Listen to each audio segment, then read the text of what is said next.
Is it okay to refinance a house inside of a trust? Hi, I'm Jeff Marsacci, the Plain English attorney, and you're at the #1 place to get simple answers to complex questions.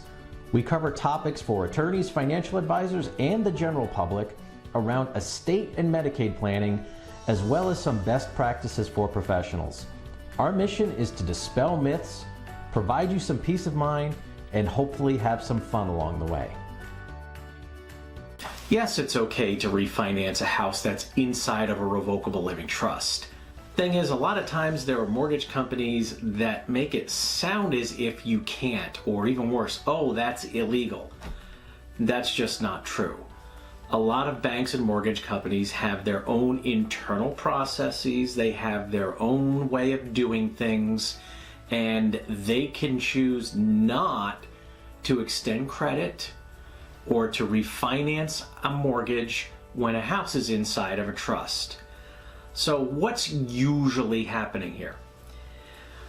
In a lot of cases, it's pretty easy. The frontline mortgage people, if they don't have a lot of experience, they'll freak out and say, oh, we can't do this, we can't do this, we can't do this. And then all it ends up being is they talk to their legal department and they give a checklist and say, here are the things that we need. Okay, so you supply it. Often it's just a trust abstract, which is included with a lot of the trust packages that we put together, or it's simply a few pages of the trust.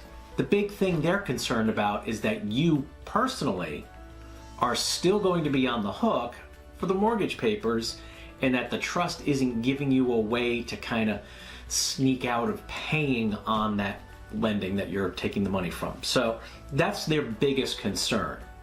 Well, what if the mortgage company says that's good enough? It has to come out of the trust. Well, okay, now you've got a couple of options. And this is exactly what I tell my clients. They have the money. You want the money. They're telling you, here's what you need to do for us to lend you the money. You have to decide, is it worth doing that to get the money, or are you going to go somewhere else? In a lot of cases, and we do this several times a year, we'll do a quitclaim deed, moving the house out of the trust and into our clients' names. They do the refinance, and then they come back to us a few weeks later, and we put the house right back in the trust. The company doesn't care. All that they care about is that you're on the hook for the money that you're borrowing. So that's fine. And again, the other potential option, just go somewhere else. Now, what about the due on sale clause? This is a clause in mortgages that if you transfer the house in whole or in part, that they have to get all of their money immediately. Well, it's to prevent you from selling the house, taking the money, and then defaulting on the loan. So, all right, that's legitimate.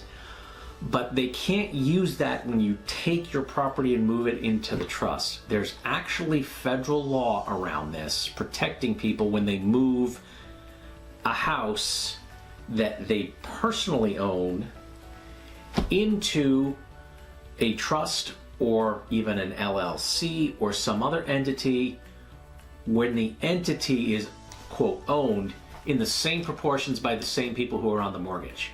So you end up with two spouses, they own a house, they take it, they move it into their joint trust. There's that federal law that prevents the company from saying, no, that's a transfer where you have to give us all of our money. The mortgage companies aren't insisting that you give them their money right up front because you move it into a revocable trust. They want you to keep paying because they're making money on the interest for those mortgages. They just want to make sure that their rights are secured. So that's just a few basic highlights on what happens when you have a mortgage on a house that's inside a revocable trust. It shouldn't be a big deal, and in a lot of cases, it isn't. So what are some other questions you might have on revocable living trusts? Go ahead and put them in the comments below. And please check out our free educational program listed in the description below about revocable living trusts. We hope you found that information useful and easy to understand. To keep getting this great information, please like, subscribe, and turn on notifications. To get even more information more quickly, follow the links below to some of our free, no obligation programs.